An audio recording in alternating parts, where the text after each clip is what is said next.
Hello everyone, my name is Sheryl Kingsberg and I am the Chief of the Division of Behavioral Medicine at University Hospital's Cleveland Medical Center in Cleveland, Ohio. I'm also Professor in the Departments of Reproductive Biology and Psychiatry at Case Western Reserve University School of Medicine.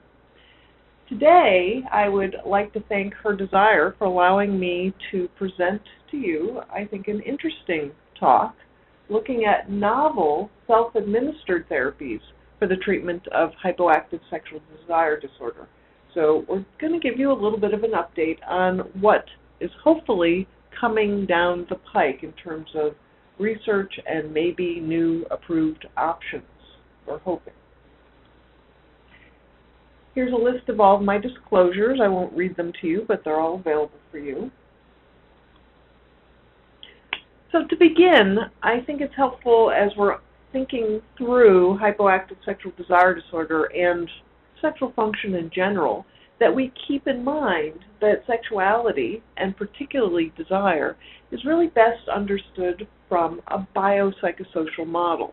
If we're going to be talking about some of the biologic treatments or pharmacologic treatments, then we need to keep it in context that it is only part of what we understand is important for desire. We'll be focusing on them because that's the topic of the day, but I don't want to ignore or have you ignore the other components because they are all critical. So when we think about desire or sexual function, there are biologic factors that are absolutely important to healthy and contribute to unhealthy sexual function, including basic physical health, disease processes, neurochemistry, hormone function, all relevant.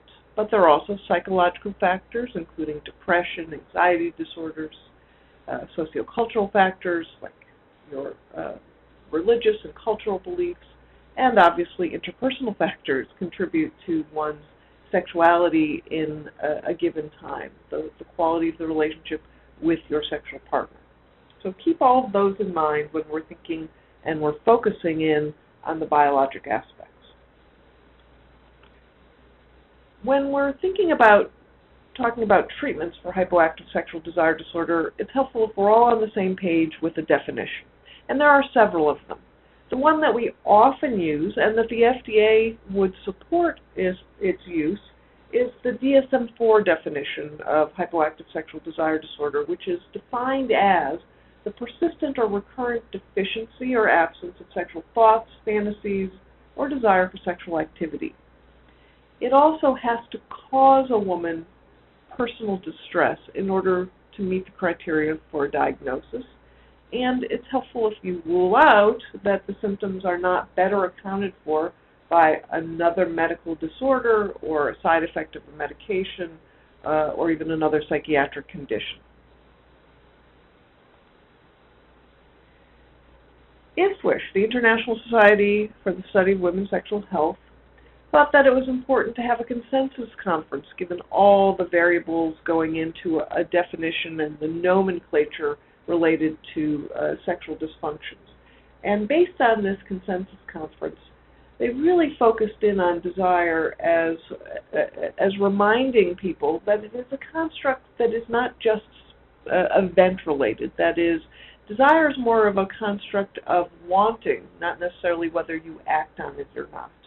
And based on this consensus conference, they would say that HSDD, or hypoactive sexual desire disorder, manifests in any of the following with a minimum of a 6-month onset.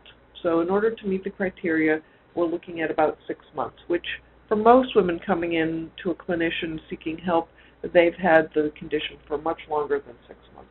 But there needs to be lack of motivation for sexual activity and loss of desire to initiate or participate in sexual activity, including such activities like avoidance or essentially avoiding anything that would lead to a sexual encounter or might relate to sexual pain. It also, again, has to be combined with that concept of personal distress. We don't diagnose anybody with a condition unless they are bothered by it. When considering the diagnosis, we also differentiate between somebody who has acquired versus lifelong because there really are two distinct populations of women who had good desire at one point and then lost it versus someone who never had it. We also want to look at somebody in terms of whether or not the condition is situational or generalized. If we're thinking about somebody who has a situational hypoactive sexual desire, then it's much more likely to be amenable to non-pharmacologic options versus somebody who has generalized, it's in all situations, all conditions, they may be more likely to respond to a pharmacologic option.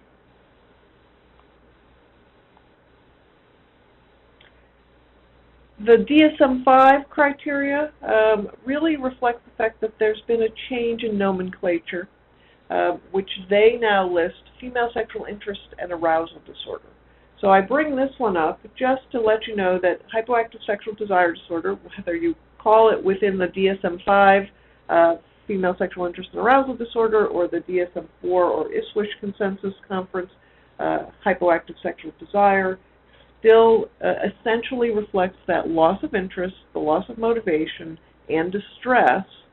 And in this case, the fact that they've overlapped and combined desire and arousal really reflects the fact that they often occur together, and that there are many women who will report that they've lost desire, and because of that, it's much more difficult for them to get aroused.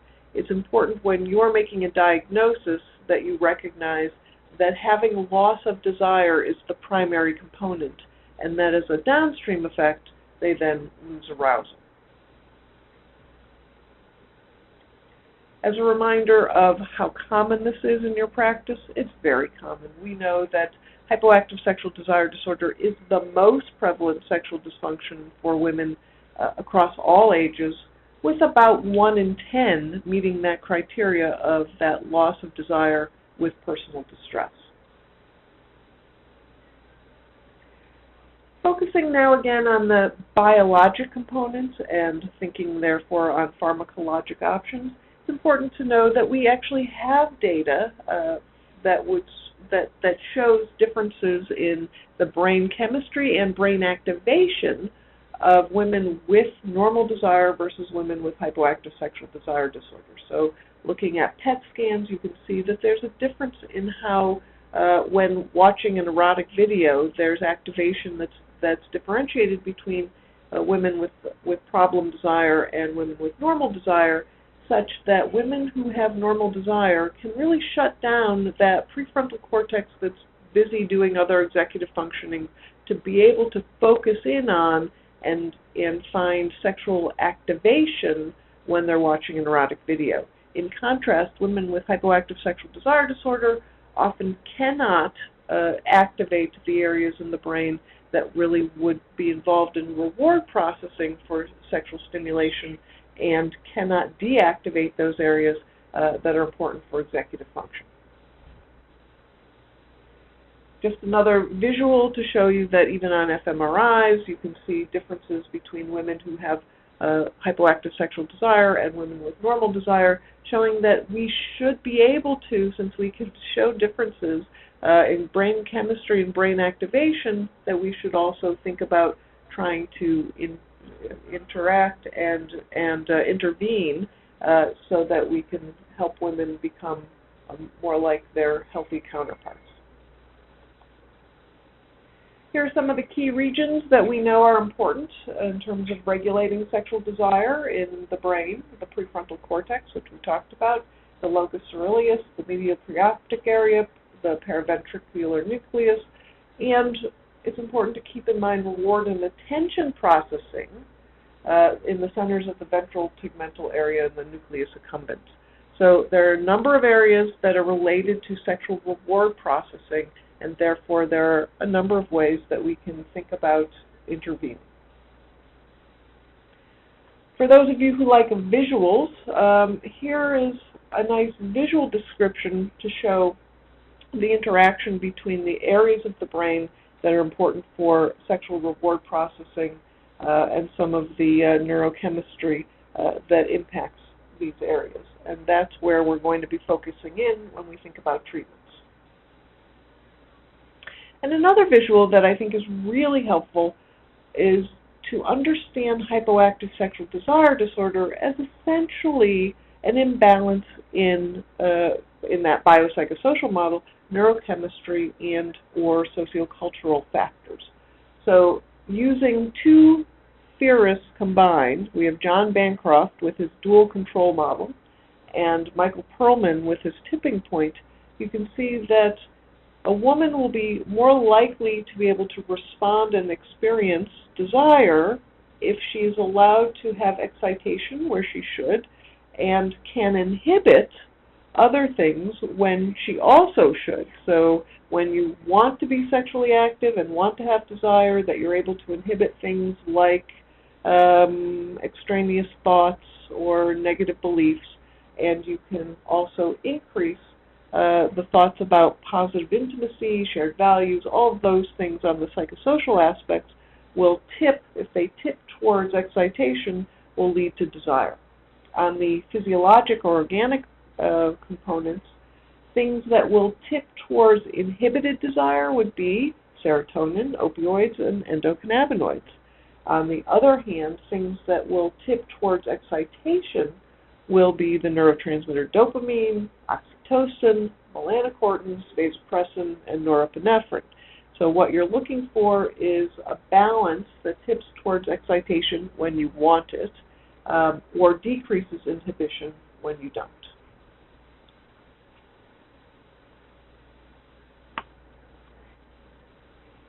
Now, we're looking at another visual to show you the same excitation inhibition model, looking at the different neurochemical compounds that can help and or hurt.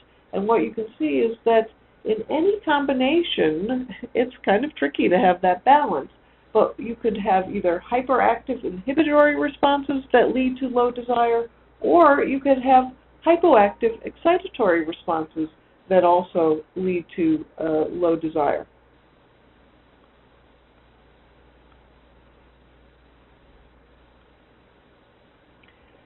So currently, we have only one FDA-approved treatment for hypoactive sexual desire disorder in premenopausal women, and that is flibanserin. And flibanserin is chronically dosed. You take it every night at bedtime, and it's a non-hormonal treatment. Now, we have some other on-demand treatments that are under development, and my hope is that we will have more options for women so that they have some choices with their healthcare provider as to what option might be the best one for them. Some of it is going to be based on efficacy. It's not a one-size-fits-all. Not one drug is going to work for everybody, but also it may be based on patient preference. That is, whether or not you prefer to take a treatment that you can use on demand, that is only when you want it, versus something that you kind of set it and forget it, you take it every night, and it's part of your routine. And really, that is patient preference, and women should have the idea that they should have the choice which kind of treatment they would like. So we have bremelanotide, which is a melanocortin receptor modulator, Liberdose, and Liberdo, which I will talk about. Bremelanotide has completed phase 3 trials, and it is a first-in-class melanocortin receptor 4 agonist. It was originally developed as an intranasal formulation, but due to difficulty with tolerability, it was reformulated in the subcutaneous model, and it now works as an EpiPen. It has rapid onset, so you can use it when you want to, and it will have onset within 30 to 45 minutes. Now, clinical trials to get a drug approved require usually 2 large, multi-center, phase 3 trials called pivotal trials. And the FDA usually requires parallel trials, so you have 2 of the same trial side by side. So bremelanotide, which I mentioned was a novel cyclic 7-amino acid melanocortin receptor agonist, was evaluated in these RECONNECT studies. So these were 2 randomized, double-blind, placebo-controlled studies using this as desired treatment for hypoactive sexual desire disorder, and in this case the population was premenopausal women. Dr. Simon presented the results of the responder, of the completer analyses of all the people that actually finished the trial from beginning to end at the last International Society for the Study of Women's Sexual Health. The rest of the Phase 3 results will be published very shortly. Here's the study design, which I think is really interesting and should be, I think, helpful for people understanding how clinical trials work, because in all of these treatments for sexual function and desire, there's often the expectation of a placebo response. So in this design, placebo responders are not excluded. In fact, what happens is that placebo becomes the baseline. So they all come in, they're screened, and then they have a month where everybody has a single blind placebo month. So they're all using the drug not knowing that they're getting placebo. And then baseline starts from whatever their response on all the endpoints from that point on. And then there's a 6-month double-blind trial that's where women use the drug as needed or as wanted at home. It's a 1.75 milligram dosing, and you could see that it was divided into placebo and treatment. And then there's an extension, an at-home extension of another year for more safety. So we're looking at the impact of bremelanotide compared to placebo at this 1.75 dose. And that is typically how we look at any treatment for hypoactive sexual desire disorder. What's interesting in this particular treatment is that the baseline, if we're looking at who was in the trial, they all had to take female sexual function index, female sexual distress scale, and a depression scale to be in the trial. And also they had an interview to meet the criteria for a diagnosis of hypoactive sexual desire disorder. The population, as you can see, ended up being about 326 and 327 in the first trial. Remember, they're parallel trials, versus 306 and 308 in the second trial, placebo versus treatment. And at the end of the study, remember the results for this particular publication were those that were completers. It was 274 versus 190 and 219 versus 173 in the treatment arms. The endpoints were, the primary endpoints were changes in the female sexual function index desire subdomain and the female sexual distress scale item 13, which is distress related to desire. This is a change from other clinical trials that required satisfying sexual events to be the primary endpoint.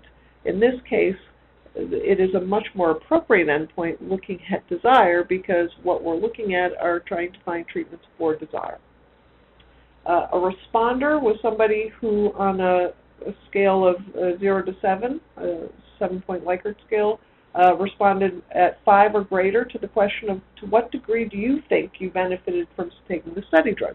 So if they thought they did, they were listed as a responder based on greater or equal to 5. And you can see that there's also a minimally clinically important difference that was considered relevant on the FSFI, the Female Sexual Function Index, which was a 0.6 change versus a 1.0 change on the distress scale. Here are all the demographics of our study population. You can see that the placebo and treatment groups are virtually the same, with average ages about 38. And you can see that a lot of women with hypoactive sexual desire disorder also had decreased arousal. Remember, that's not to be surprising, because if you lose desire, then you're not going to have a lot of arousal.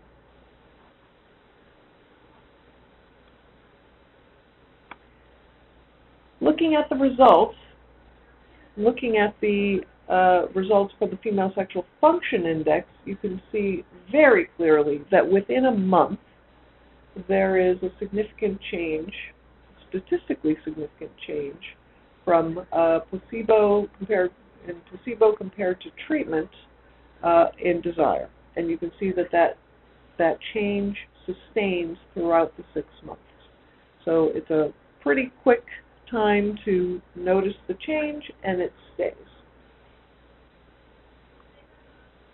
Looking at it a different way, if you look at the average over 6 months of the trial, you can see that there is a statistically significant improvement in desire by the end of trial compared to the placebo start in the women taking bremelanotide versus those on placebo.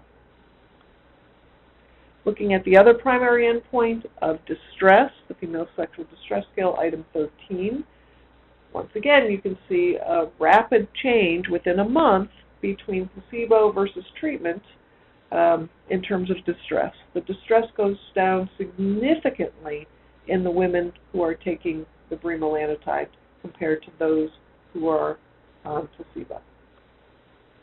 And again, similarly, looking at the 6-month average, you can see that from baseline to end of the study, there's a significant decline that is greater than placebo for the bremelanotide groups.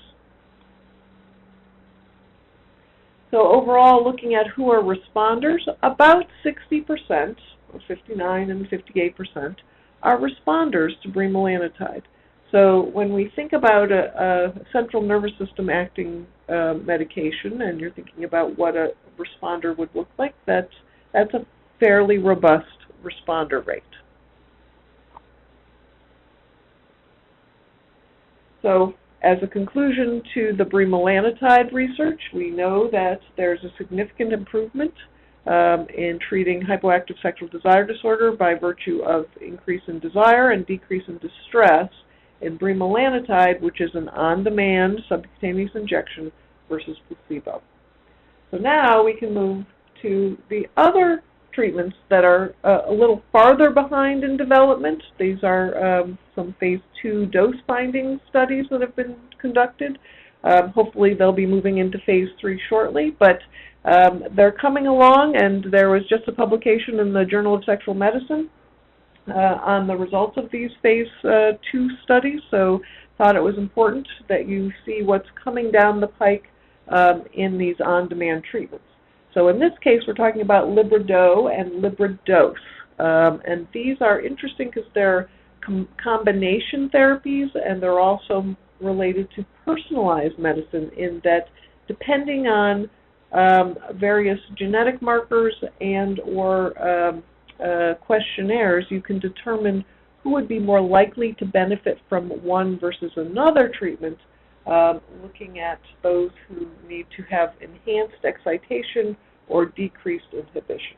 So the two are Libridose, which is a combination of testosterone and buspirone, which in theory increases the brain's response to sexual cues and then reduces inhibitory responses. Remember I said you either need to increase excitation or decrease inhibition. And this is based on the concept of hyperactivity and an inhibitory response.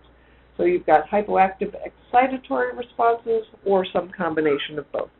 So Librido will enhance genital sexual response because it has sildenafil in it, PD5 inhibitor that should increase blood flow to the genitals, and Libridose should damp down that inhibition that prevents women from being responsive to sexual cues. Looking at it another way, you can see that the idea is either to increase excitation or lower inhibition. And back to the same tipping point model that we used before with John Bancroft and Michael Perlman. Now, here's how theoretically Librido and Libridose works.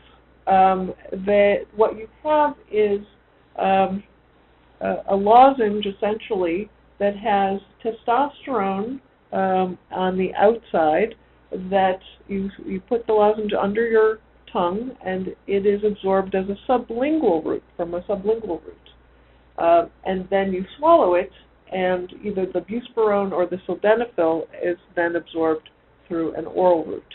And what this does is it actually times it so that the effects of the separate components coincide based on timing. And so here's a nice little graph of the pharmacokinetics to show that graphically. Now, Tootin et al. Just published the results of 3 double-blind randomized placebo-controlled dose-finding studies with both Libido and Libidose, and they used about 500 women, and they used the diagnosis of female sexual interest and arousal disorder, the DSM-5, and these women were on 8 weeks of on-demand treatment. Now, they used satisfying sexual events, which was prior to the last few months, the endpoint that the FDA used to require, and along with distress. And they used a sexual events diary to see what the result was within 24 hours. I think this is a little busy slide, but I like it because it shows the design phase of these 2 studies, showing that they were really looking at women who are low sensitive, which would be those that really don't respond to sexual cues, versus those who have high inhibition, that is, women who might notice the cues, but they really are so inhibited in their sexual response that it gets damped down.